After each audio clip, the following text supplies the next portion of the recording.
은혜 주시는 하나님의 말씀은 마태복음 5장 17절에서 20절의 말씀입니다. 마태복음 5장 17절에서 20절의 말씀을 다 같이 한 목소리로 함께 읽도록 하겠습니다. 내가 율법이나 선지자를 폐하러 온 줄로 생각하지 말라. 폐하러 온 것이 아니요 완전하게 하려 함이라. 진실로 너희에게 이르노니 천지가 없어지기 전에는 율법의 1.1획도 결코 없어지지 아니하고 다 이루리라.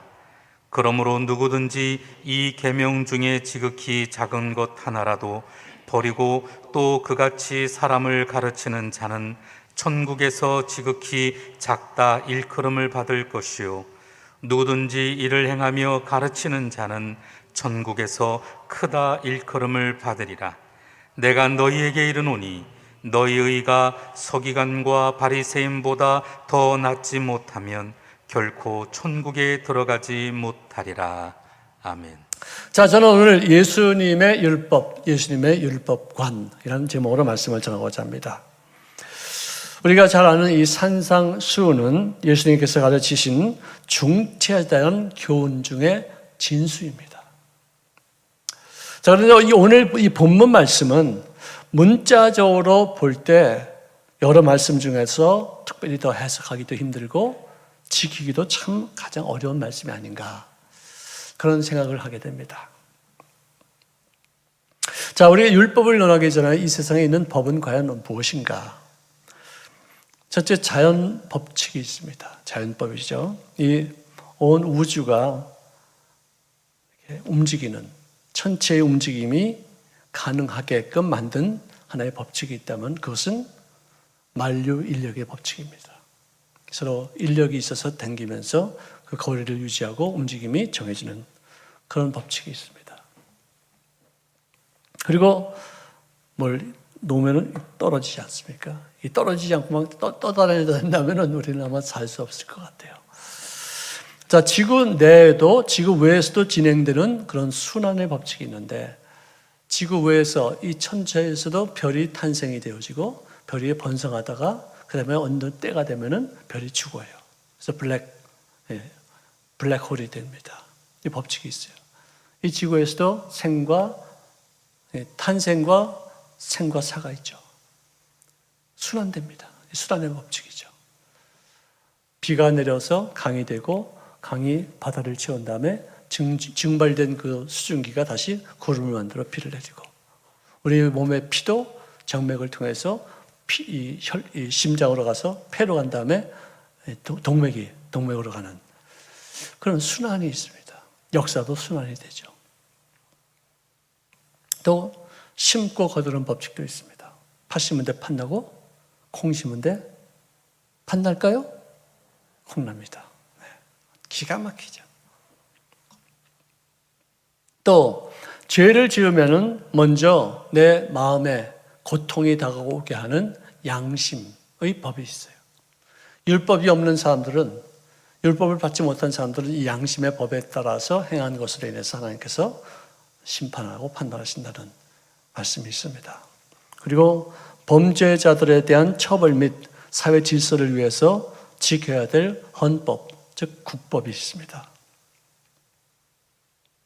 자, 그런데 예수님께서 하신 말씀 중에 마태복음 21장 21절에 가이사의 것은 가이사에게 하나님의 것은 하나님께 바치라 라고 한 말씀을 우리가 여러 각도에서 또 각자의 위치에 처한 상황에 따라서 틀리게 해석할 수가 있어요. 그런데 이 목사에게 주시는 말씀은 이거 무슨 뜻이냐? 정치적인 설교는 하지 말고 성경적인 설교만 하라 라는 뜻으로 저는 받아들입니다.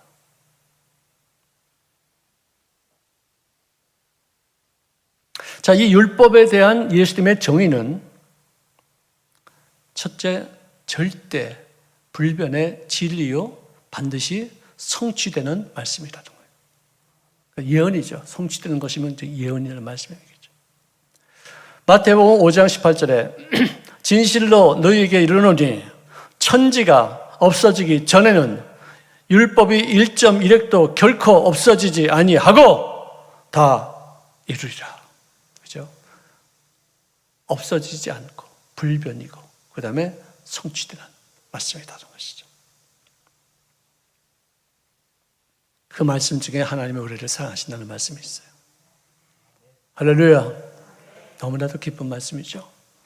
자, 그리고 누가복음 24장 27절에는 예수님이 친히 말씀하신 것이 이에 모세와 및 모든 선지자의 글로 시작하여 모든 성경에 쓴 바 곧 당신에게 관한, 즉 예수님에 대한 관한 것을 자세히 설명하셨더라고 기록합니다.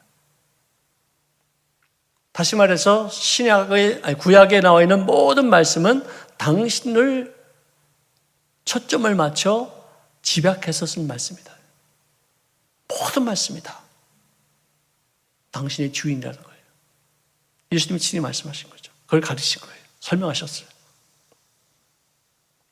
그 다음에 또 예수님께서 우리에게 주신 황금률이 있는데요. 이 법칙은 거룩한 자기 사랑, 나를 사랑하는 어떤 그런 이기적인 사랑이 아니라 정말 숭고한, 거룩한, 나를 정말 존귀히 여긴 바 되어서 사랑하는 것으로 인해서 생기는 법칙이라는 거예요. 무엇이든지 남에게 대접을 받고자 하는 대로 너희도 남을 대접하라. 이것이 율법이요. 이것이 예언이라, 선지자니라. 참 남을 배려하라는 것이에요. 내가 주장만 하지 말고 네가 그렇게 원하면 네가 그걸 먼저 베풀라.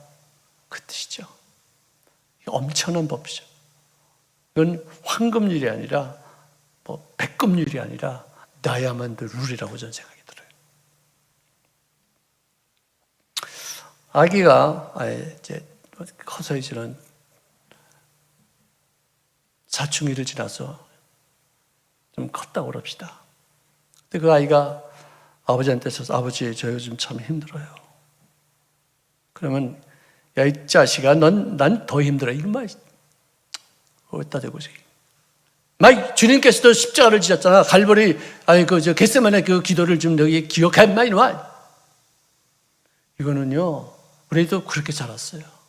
근데 지금 생각해 보면은 그건 자식에 대한 어떤 배려심, 그를 존귀 여기는 마음, 그가 자기도 그것을 겪었었기 때문에 느꼈던 그런 아픔을 함께 공유하는, 공감하는 어떤 그런 능력이 좀 부족한 그런 상태였다고 생각이 들어요. 그러니 인생을 살다 보면 그럴 때가 있어. 잘 견뎌보자. 앞으로 그것 때문에 더 좋은 일이 생길 거야. 힘내. 화이팅! 이렇게 하면 그 아버지가 자식의 마음을 충분히 이해할 수 있는 그런 아버지라고 보여지는 거 아니에요. 여기를 물총새가 있는데요. 나뭇가지에 앉아있다가 이렇게 보고서 물고기가 이렇게 놀면은 그 물속에 들어갈 때의 그 각도가 틀린데 어떻게 그 각도를 계산해서 팍 들어가서 물고기를 탁 잡습니다. 잡고서 나와가지고 가지에 앉아가지고 이거를 가지에 이렇게 탁탁 때려. 그래서 기절시켜. 그래서는 자기가 먹기 좋게 머리가 이 안으로 들어오게끔 딱 물고서 탁탁탁 먹어요. 기가 막혀.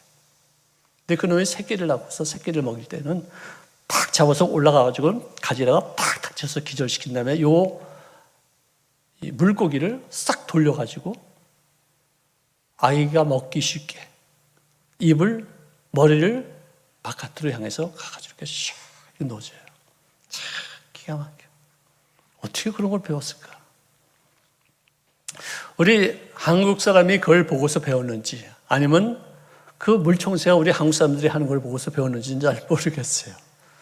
근데 한국 사람들이 무슨 칼을 줄 때는 딱 돌려서 주죠. 가위 줄 때도 돌려서 주고 뭐 줄 때 피스기 좋게 상대편을 배려해서 이렇게 손잡이가 그쪽에 갈 수 있도록 이렇게 줍니다. 서양 사람들은 안 그래요. 내가 봤어요. 그냥 이렇게 줘요. 이렇게 아무렇게나 줘요. 그래서 그들이 한국에 와서 그 문화를 보고서 굉장히 아주 감동을 받는데 그런데 거기서만 그렇지 실생활 속에서는 남을 배려하는 마음이 그들만큼 하지 못하다는 것을 우리가 알 수 있어요. 여러분 예수님의 율법은 종교인들이 가지고 있었던 그 율법과는 정면 충돌하는 그런 율법이었어요. 이제 우리가 가끔 보면은 공직자들을 세울 때 인사청문회를 하지 않습니까? 그 인사청문회에 나온 사람들을 보면은 마치 자기 자신이 성인군자라도 된 것처럼 후보자들을 얼마나 신랄하게 비판하는지, 그들의 신상을 아주 탈탈탈 털어가지고 그 모든 결함을 모질게도 다구치는 그런 국회의원들을 우리가 볼 수 있어요. 정말로 이렇게 도덕성을 그렇게까지 중시한다면은 그들이 과거에 어떤 일을 했다는 것을 얘기하기보다도 현재 있는 공직자들의 비리와 그들의 범법 행위를 처단해야 될 거 아니에요. 가차없이 징계해야 될 거 아니겠어요. 마치 청직을 강조한다는 미명하에서 행하는 어떤 대리만족인가 아니면 여론몰이인가 라는 생각을 하게 돼요. 아니, 이것은 정치적인 발언이 아니에요. 성경적인 발언이에요. 정직하게 살자. 깨끗하게 살자.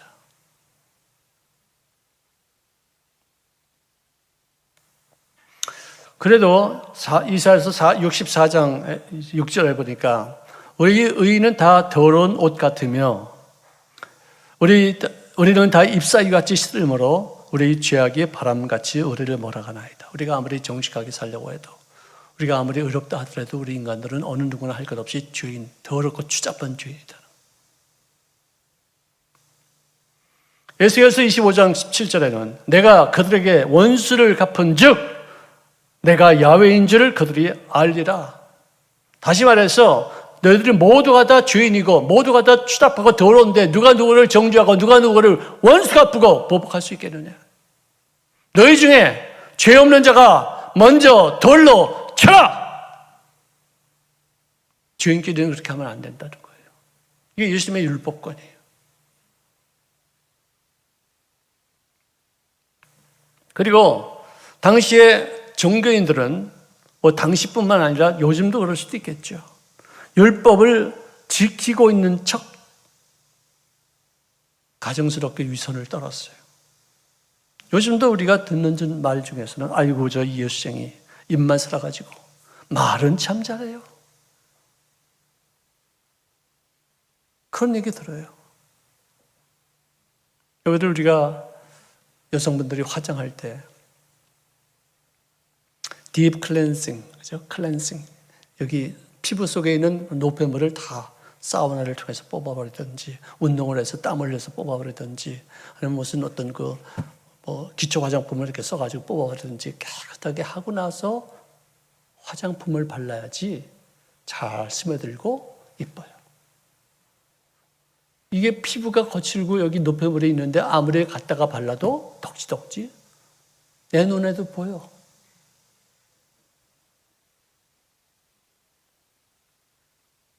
아니, 청결하지 않고서 어떻게 화장을 할 수 있어요? 청결하지 않고서 어떻게 계급장을 달 수 있어요? 청결하지 않고서 어떻게 직분을 자기가 과시할 수 있어요? 비듬이 더덕더덕한 그런 머리 감지 않아서 거기다가 꽃핀을 딱 꽂고서 다니면 그게 이쁘겠어요? 요즘은요, 기능성 색조 화장품보다도 기초 화장품, 이 에센스를 더 귀 여기고 더 비싸요. 에센스가 10만 원, 20만 원 해요. 기초 화장품은 별로 안 비싸요. 이렇게 색조하는 건 별로 안 비싸요. 그만큼 피부 관리를 잘해야 되고 이것이 나중에 나이 들어서, 젊어서 피부 관리를 잘 해야지만 나이 들어서까지도 곱고 깨끗하고 말끔한 거예요. 알기는 알아요? 이제는 또 짙은 화장보다도 어느 누구든지 이렇게 은은하고 뽀송뽀송한 그런 화장, 그걸 좋아하지 않습니까? 자, 이와 마찬가지로 주님 말씀하시는 것이 이것입니다. 그들이 말하는 바는 그들이 말하는 바는 행하고 지키되 그들이 하는 행위는 본받지 말라. 그들은 말만 하고 행하지 아니하며 또 무거운 짐을 묶어 사람의 어깨에 지우되 자기는 이것을 한 손가락으로도 움직이지 하려 하지 않는다. 권위 있게 말은 참 잘해. 이렇게 하라 저렇게 하라, 이렇게 하면 된다 저렇게 하면 안 된다 말하지만 자기가 실천치 아니하고서 하기 때문에 그것은 권위주의자의 말일 뿐이에요. 이런 사람들의 말을 안 듣게 되죠.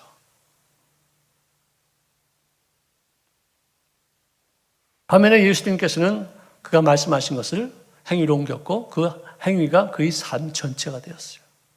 단 한마디도 그가 우리에게 명하신 것을 당신이 행하지 않는 것이 하나도 없어요. 심지어 십자가에서 못 박혀 죽기까지 하나님의 미랄이 되어서 땅에 떨어져 죽으라는 그 말씀을 당신이 행하셨어요. 그렇기 때문에 예수님이 그들을 가르치심에 그의 가르침을 그들이 듣고 나서 놀랬다고 말했고, 그 놀란 이유가 뭐냐? 그의 가르치시는 것이 권세자들과 같고 그들이 서기관들과 같지 아니했음이니라. 그들의 종교인들은 그냥 이러고 저러고 이렇게 말로만 하고 행위로는 전혀 본받을 것이 없다는 것이죠. 이중적인 생활이다. 언행이 불일치 한다는 것이에요. 오늘 목사님께서 예배 초에 시편 119편의 한 부분을 읽었어요. 거기 보면 그 율법에 대해서 어떤 언어를 쓰느냐. 주의 도, 주의 법, 주의 법도, 주의 계명, 주의 증거, 주의 말씀, 주의 규례, 주의 교훈, 주의 율례, 여러 가지 말씀으로 단어로 다 그 주의 율법을 표현하고 있는데요. 이 온 율법이 다 폐해졌기 때문에 이제는 우리가 신약 시대를 사는 우리는 은혜 시대를 살고 있다고들 쉽게들 말합니다. 그렇지만 주님께서 하시는 일침은 뭐냐?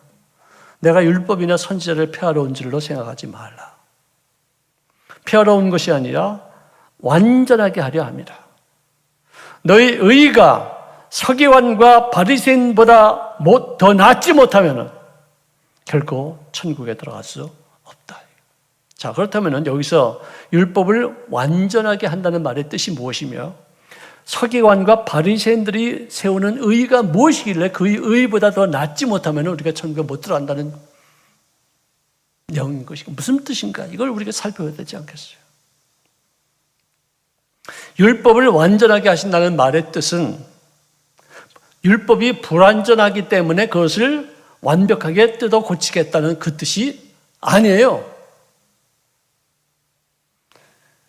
율법을 완전하게 하겠다는 것은 너희들이 지키지 못하는 그 율법을 내가 지킴으로 너희들을 율법으로 말미암아 고통받지 않고 은혜로 말미암아 구원받게 하겠다. 그 뜻이에요. 이 계명 가운데 아주 하찮은 것 하나라도 어기고 또 남에게도 그렇게 가르치는 사람은 하늘나라에 가서 가장 작은 사람이라 불릴 것이다. 여기서 보니까 하늘나라에 가서 불릴 것이다. 작은 사람이든 큰 사람이든 불릴 것이다 보니까 구원받아 천국 가는 사람들을 말해주고 있어요. 택함 받은 사람이에요. 구원받은 사람이에요. 믿는 사람들이에요. 근데 가르치기만 하면은 하늘나라에서 작은 사람이 될 것이고, 그 다음에 누구든지 이 계명을 지키며 가르치는 사람들을, 그래서 여기서 지키며가 더 포함이 됐어요. 행동으로 자기도 실천하면서 남들에게 가르칠 때에는 그 사람은 천국에서 큰 사람이라 불림을 받을 것이다. 이렇게 기록하고 있어요. 자, 그렇다면은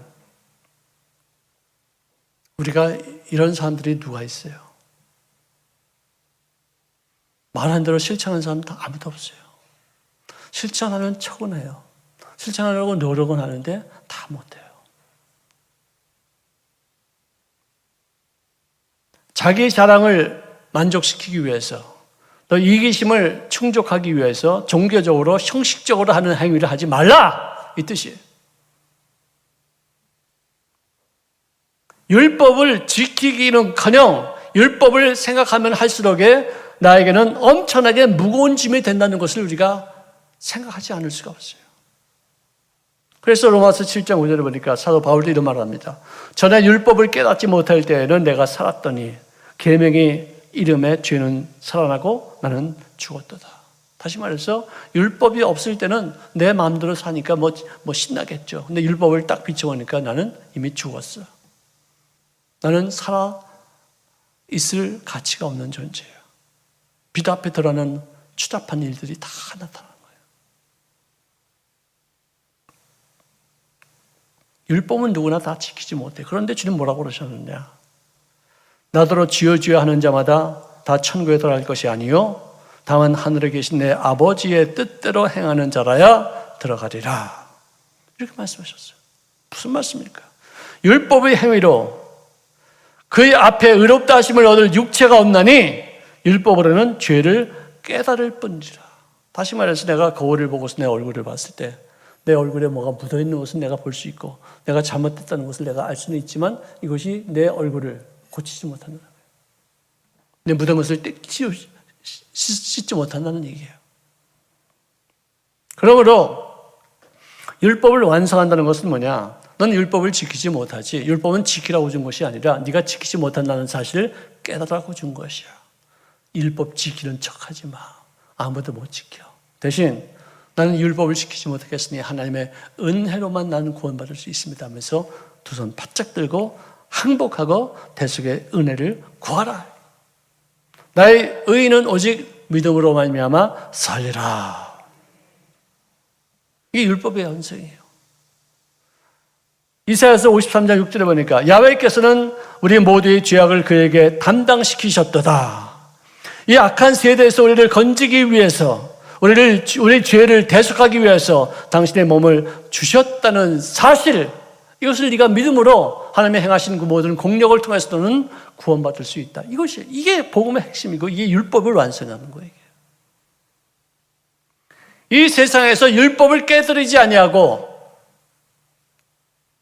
내가 구원을 받을 수 있는 방법은 하나님이 친히 인간의 모습으로 죄인의 모습으로 오셔서 내가 받을 죄를 대신해서 십자가에서 못 박혀 죽으심을 통해 창조주로뿐만 아니라 구세주로서의 모습을 감당하셨다는 사실을 내가 믿음으로 인해서 구원받는 것뿐이라는 것이죠.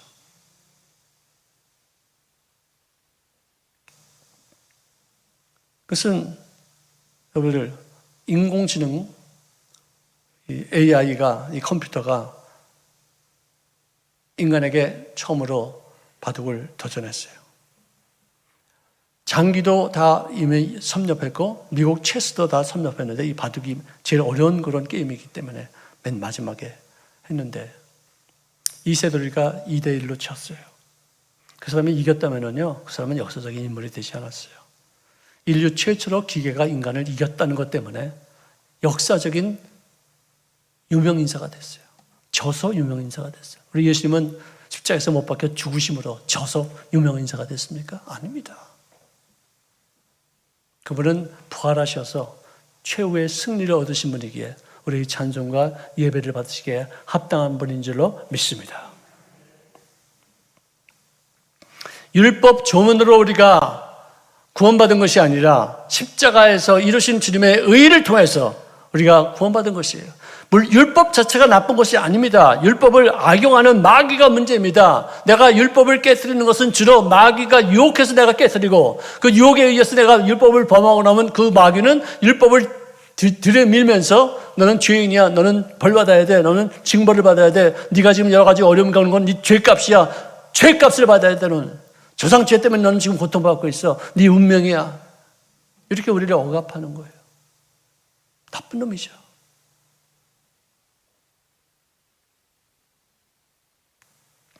율법 조문은 죽이는 것이요 영은 살리는 것이라고 고린도후서 3장 6절에 기록하고 있어요. 율법을 지켜보면 다 죽어요. 예수님께서 십자가에서 못 박혀 죽으심으로 내가 받을 심판을 대신해서 받으시고 승천하시고 약속하신 성령이 임하시고 난 다음 그 성령님이 주관하시는 삶을 살 때 우리는 영생을 얻는 인생을 살게 될 줄로 믿습니다. 그리스도께서 우리를 위하여 저주를 받으신 바 되 율법의 저주에서, 즉 율법의 저주는 뭐냐? 율법을 깨뜨렸을 때 오는 그런 정죄감, 그런 어떤 양심의 가책, 마귀의 어떤 그 짓눌림, 나를 갖다가 그냥 아주 억압하는 어떤 그런 세력, 이런 것이 율법의 저주예요. 우리를 위하여 그리스도께서 저주를 받으신 바 되사 율법의 저주에서 우리를 속량하셨으니 그분이 나무에 달려서 저주를 받으신 그 행적을 통해서 우리를 확실하게 자유를 허락하셨다는 사실을, 그분의 공로가 있다는 사실을 우리에게 믿음을 요구하는 것입니다. 오늘이 해방 광복절입니다. 여러분들 일제의 억압에서부터 우리가 자유를 얻은 그런 이 역사적인 기쁜 날, 너무 놀라운 얘기죠. 왜? 일제가 우리에게 했던 만행은 이런 눈 뜨고 볼 수 없어요. 많은 세계적인 어떤 그 기자들이 사진 찍어 놓은 것들을 보면은 정말 구역질이 나고 비통하고 너무 억울해요. 너무 안타까워요. 그렇지만 한편으로 생각하면은 우리 연약함 때문에, 우리 죄 때문에 당한 것이 아닙니다. 우리가 강했으면 저렇게까지 비참하게 짓밟힐 수가 있었겠는가? 누구 탓할 수 없어요. 해방도 우리 힘으로 우리가 독립군이 되어서 일본 정부와 더불어 싸워서 군대와 더불어 전쟁에서 이긴 것도 아니에요. 북한에서는 그렇게 가르쳐요. 김일성 아바이 동물께서 빨치산에서 일본군과 싸워가지고 이겨가지고 우리를 이렇게 해방시켰다. 미제국주의라는 남쪽을 침범했다. 이러고 있어요. 이런 거짓말을 어떻게, 역사를 이렇게 왜곡할 수 있어요? 참 정말 안타까운 일이에요. 진리를 알지니 진리가 너희를 자유롭게 하리라. 진리는 누구냐? 예수님이시에요. 그분이 내가 길이요 진리요 생명이라 그렇게 말씀하셨습니다. 진리가 뭐냐? 너희가 죄인인 거 진리죠. 예수님이 이 땅에 오신 것 진리입니다. 그분이 십자가에서 나를 대신해서 못 박혀 죽으시사 나로 하여금 하나님 앞에 용서받고 새로운 삶을 살게 하시는 것, 이 진리예요. 이것이 나를 자유케 하는 것으로 믿으시기 바랍니다. 로마서 8장 21절에 보니까 썩어짐의 종로로 탄져서 해방되어 하나님의 자녀들의 영광의 자유에 이르기는 것이니라. 이것이 진정한 의미에서 해방이라는 거예요. 우리가 일본을 미워하는 것, 원수 갚는 것, 지금도 일본 그러면 악에 받쳐가지고 싸워요. 험담을 막 해요. 일본 사람들을 쪽발이 외놈, 나쁜 놈들 욕 막 하시려 해요. 그것이 진정한 의미에서의 자유가 아니에요. 이게 참된 해방이 아니에요. 우리가 일본보다 월등하게 앞서고 우리 수준이 그들보다 훨씬 더 나을 때 그때 오는 그런 용서, 그때 할 수 있는 용서. 요셉이, 내가 항상 생각하는 게 그거예요. 요셉이 종살이 할 때 형들을 만났을 때 그들을 용서할 수 있었겠는 얘기예요. 그가 투옥 생활할 때, 옥 생활할 때 형들을 만났으면 용서 절대로 안 됐었을 거예요.